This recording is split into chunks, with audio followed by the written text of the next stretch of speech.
Breaking news tonight, the bombshell twist in Alec Baldwin's shooting trial as the judge throws out the case. Baldwin's involuntary manslaughter charge for the fatal 2021 shooting on the set of Rust dismissed with prejudice by the judge, the co-prosecutor resigning after the defense's alleged bullet evidence had been withheld. Also breaking, the scary moments aboard an American Airlines plane. Fire breaking out during boarding. The emergency slides deployed. All passengers evacuating. Multiple injuries reported. The smoke believed to be coming from a laptop in a passenger's bag, what officials are now saying.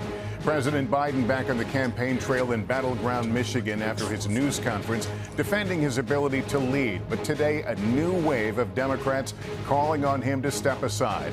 All of it ahead of our one-on-one interview with the president on Monday. Desperation in Texas, nearly 1 million still without power 5 days after Hurricane Beryl struck. Frustration mounting with the utility company. Was it unprepared? The massive data breach, the call and text records of nearly all of AT&T's cell customers stolen by hackers. And the moment he's waited a lifetime for, the Holocaust survivor meeting the family he never knew he had until now. This is NBC Nightly News with Lester Holt. Good evening. We begin with breaking news from New Mexico, where just a short time ago, the criminal case against Alec Baldwin was dismissed. Baldwin's trial on a charge of involuntary manslaughter in the deadly shooting on the Rust movie set coming to an abrupt and dramatic end after the defense claimed the prosecution withheld evidence about ammunition on the Rust set. The judge dismissing the case with prejudice after holding a hearing on a motion by the defense for dismissal. NBC's Chloe Melas is here. Chloe, a stunning end to this trial. Lester, Alec Baldwin, breaking news. He's breaking down in tears. The judge dismissed this case, and the decision came after the judge determined that prosecutors, they withheld evidence. This is critical evidence in the case that was never disclosed to us. This is not the first time. It's not the second time. It's not even the third time. It's time for this case to be dismissed, Your Honor. The pivotal moment in Alec Baldwin's criminal trial seen here when the actor's legal team claimed New Mexico prosecutors did not disclose new evidence pertaining to the live rounds found on the Rust film set in 2021. This is a wild goose chase. This has no evidentiary value whatsoever. I'm going to recess you for the day. I'm sorry. The judge sending the jury home on Friday as she decided whether to dismiss the case against Baldwin. The prosecution getting the case dismissed only 3 days into testimony is worse than even a not guilty verdict. The state's willful withholding of this information was intentional and deliberate. Your motion to dismiss with prejudice is granted. During the afternoon, things got contentious between the judge and special prosecutor. Rust cinematographer Helena Hutchins was killed on the New Mexico film set after a gun Baldwin was holding fired a live round of ammunition. We find the defendant, Hannah Gutierrez, guilty. In March, the film's armorer, Hannah Gutierrez-Reed, was found guilty of involuntary manslaughter and is currently serving an 18-month prison sentence. Her attorney telling NBC News this new information is grounds to overturn her conviction. NBC News has reached out to New Mexico special prosecutors for comment. A plot twist no one saw coming. Alec Baldwin's involuntary manslaughter charges dismissed. So, Chloe, what happens next? So, Lester, Alec Baldwin left the court without saying anything to reporters, but just moments ago, Special Prosecutor Carrie Morrissey did make her first comments following the judge's ruling. She said she respects the judge's decision. All right, Chloe Melas, thank you. We'll turn now to the breaking news at the San Francisco airport. A fire breaking out aboard an American Airlines plane as it was boarding, forcing all the passengers to evacuate.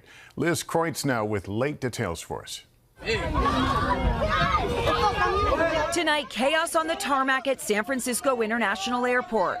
Evacuate, don't get your things, let's go, off the aircraft. You can see and hear the panic as passengers aboard an American Airlines flight bound for Miami were forced to evacuate after a fire broke out in the cabin while they were boarding. It's American 2045, we got a mayday, there's a fire in the back of the aircraft. Right here! Passenger Carlos Leza was on the flight when he says he heard someone in the back of the plane scream out about a fire. He looked back and saw smoke. I didn't see any flames, but I saw some smoke. I could smell something electrical burning. People just start panicking, pushing people towards the front of the plane. It sounds pretty scary. It was. Emergency slides were deployed as passengers escaped from both the emergency exits and the jet bridge. Videos from inside showing those tense moments. Leave your carry-on bags.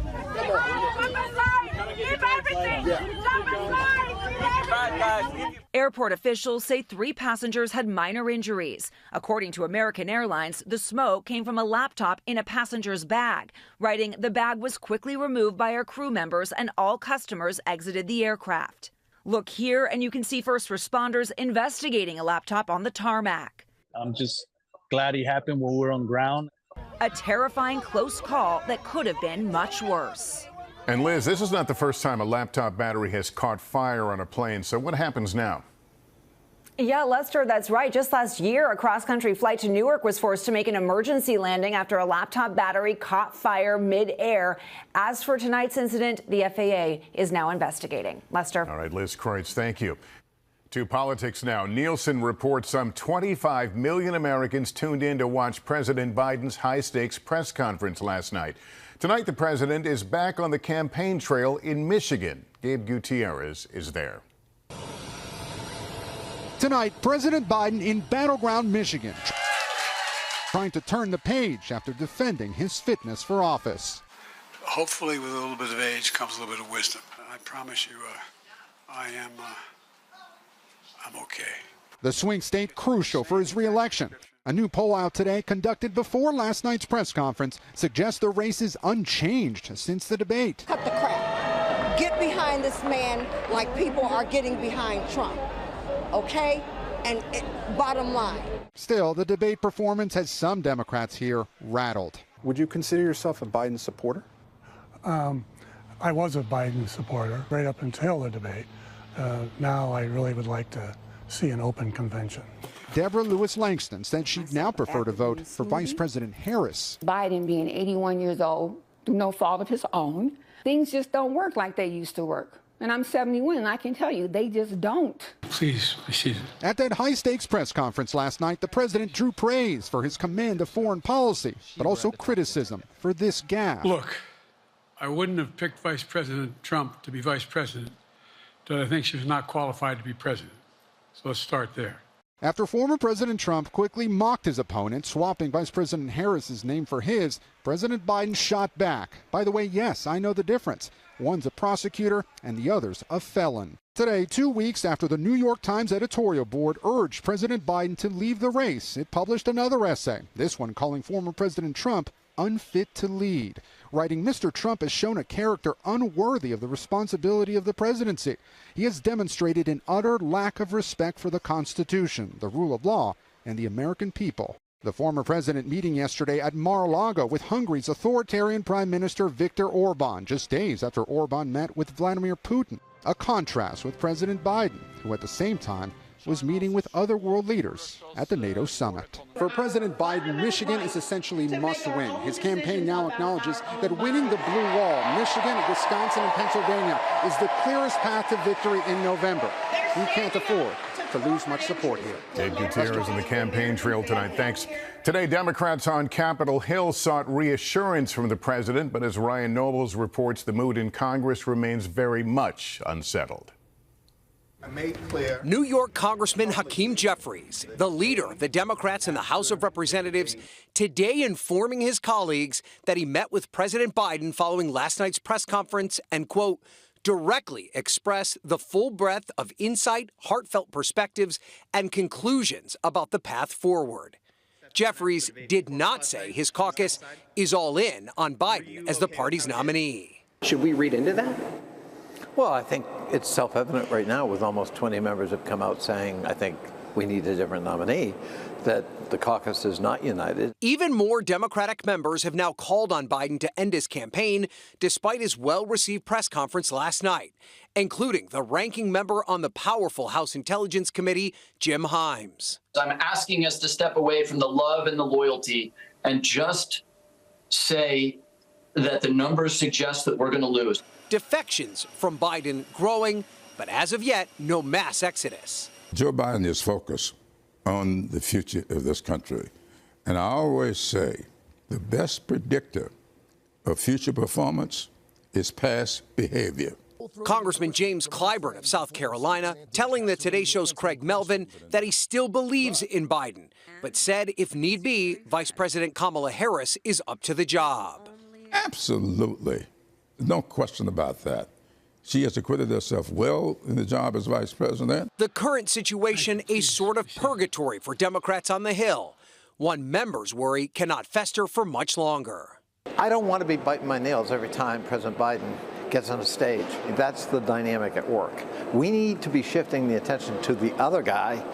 And Ryan, we have new reporting tonight that at least one House Democrat today told the president directly it was time to leave the race. That's right, Lester. Sources tell us that in a call with House Democrats, Congressman Mike Levin of California confronted the president and said that the party needed new leadership. The president responded by promising to get out on the road and answer more tough questions as the campaign continues. Lester. All right, Ryan Nobles, thank you. And join us Monday when I interview President Biden exclusively. The complete conversation airs starting at 9 p.m. Eastern Monday, as Savannah Guthrie and I lead our coverage for the start of the Republican convention. A deadly power struggle goes on tonight in Houston with more than 800,000 still without electricity after Hurricane Beryl. Priscilla Thompson is there for us. Tonight, frustration. How have the past couple of days been? Horrible. And desperation. You gotta hop on long lines like this just to get ice and food.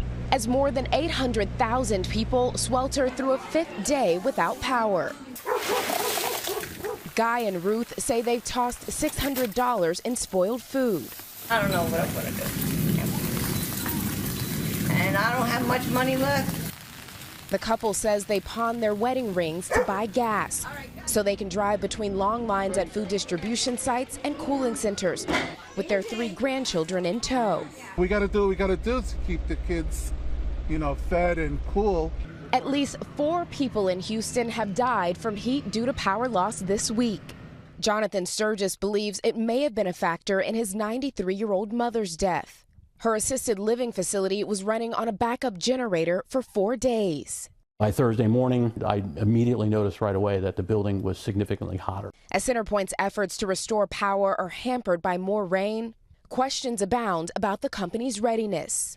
Whisker Labs, which tracks power outages through plug-in devices in hundreds of thousands of homes, found before the storm, CenterPoint outages were happening at a rate 2.5 times the national average. CenterPoint says it was prepared. The remaining customers are going to be the hardest hit customers that have trees down, that it's not a quick fix. And we just ask for their continued patience. What is your message to CenterPoint right now? What in the world are you going to do for us? And how are you going to reimburse everything that we're losing? Priscilla Thompson, NBC News, Houston. When we return now, hackers stole phone and text records of almost all of AT&T's wireless customers. What you need to know next.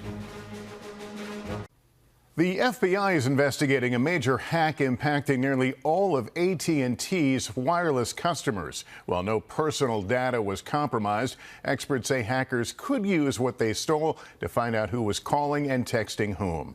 Here's Tom Costello. The breach was massive, affecting nearly 110 million wireless devices. AT&T says it learned in April that hackers had accessed logs of phone calls and texts between May and October of 2022 and January 2nd, 2023. But the FBI advised against making the hack public due to potential risks to national security and/or public safety. While the content of the texts and personal information were not released, cybersecurity pros say the phone numbers alone could compromise personal relationships, police informants, national security contacts, journalists, and whistleblowers used by criminals or foreign governments. Connecting that phone number to an email address, to a username, to a home address is not particularly difficult, given all the breaches that we've seen over the last decade. AT&T says the hack occurred on a third party's cloud platform, but through an AT&T vulnerability. One suspect has already been apprehended, the latest in a steady stream of hacks and ransom attacks. Last month, auto dealers nationwide were locked out of the CDK business software they use. We can't cut checks. We can't service cars. Everything has to be done by hand. The U.S. cybersecurity chief says we all must do our part. Implement multi-factor authentication, complex unique passwords in a password manager, updating your software, and being able to recognize and report those phishing emails. AT&T says it does not believe the hacked information is publicly available yet, and it's taken additional cybersecurity measures to shore up its defenses. Lester? All right, Tom Costello, thanks. When we return, our reporting on the front lines from the American effort to get aid into Gaza, what the Pentagon is now saying about the future of a troubled American program. The Pentagon says it will shut down the troubled floating pier that helped bring some aid into Gaza. But as the war there drags on, the aid flow is still far too little, too late. Here's Courtney Cuby. This is 9-year-old Azam Ahmed al-Shar, rushed to the hospital in Gaza, suffering from severe malnutrition and lack of medicine. But it was too late. Doctors couldn't save him. In an exclusive interview with our NBC News crew in Gaza, his doctor said there are many cases like Azam. This week, the United Nations said nearly 500,000 people in Gaza face catastrophic levels of hunger.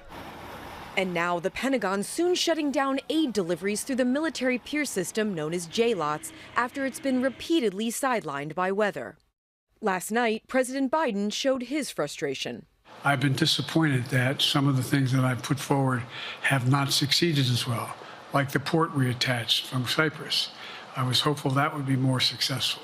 The Pentagon acknowledging the pier's limitations, but saying to do nothing would have been a failure. We created a solution. We believe it was a success. JLOTS delivered nearly 20 million pounds of aid, but in 8 weeks, it's only been operational for 20 days at a cost of $230 million. Aid deliveries could continue from Cyprus. This is the MV Cape Trinity. Now, it's being loaded with aid right now. Gaza needs 600 trucks every day to stave off widespread hunger, according to USAID.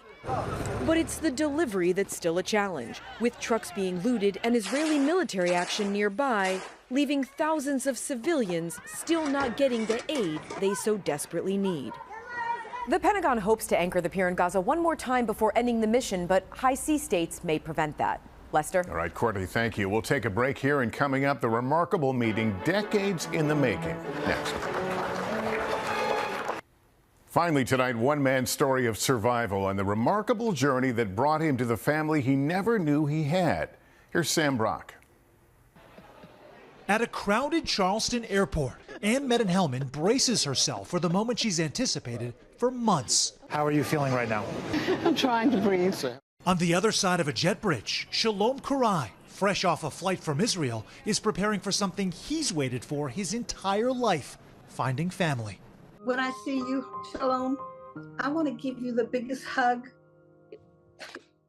A MyHeritage DNA test in the summer of 2023, initiated by researchers studying the roughly 100 children saved by Lena Kuchler-Zilberman during World War II, including Shalom, matched the Holocaust survivor with his second cousin from South Carolina, leading to this moment. Don't cry. Happy tears, happy tears.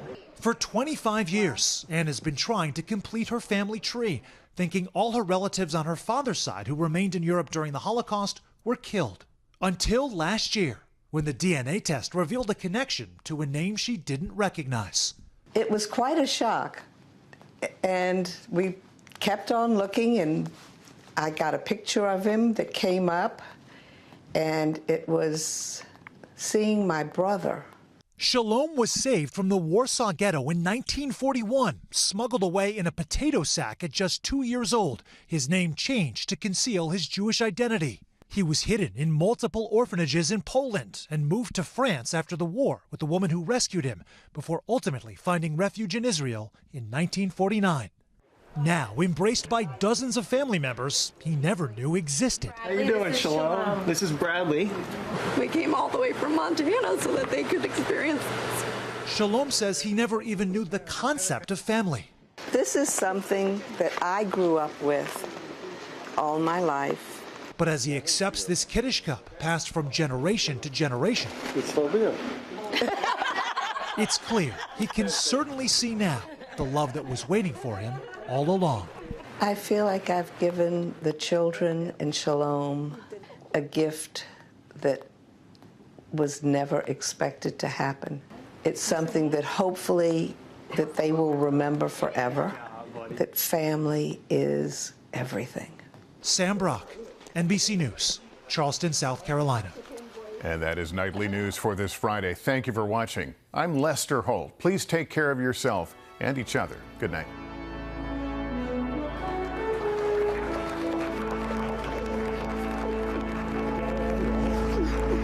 Thanks for watching. Stay updated about breaking news and top stories on the NBC News app or follow us on social media.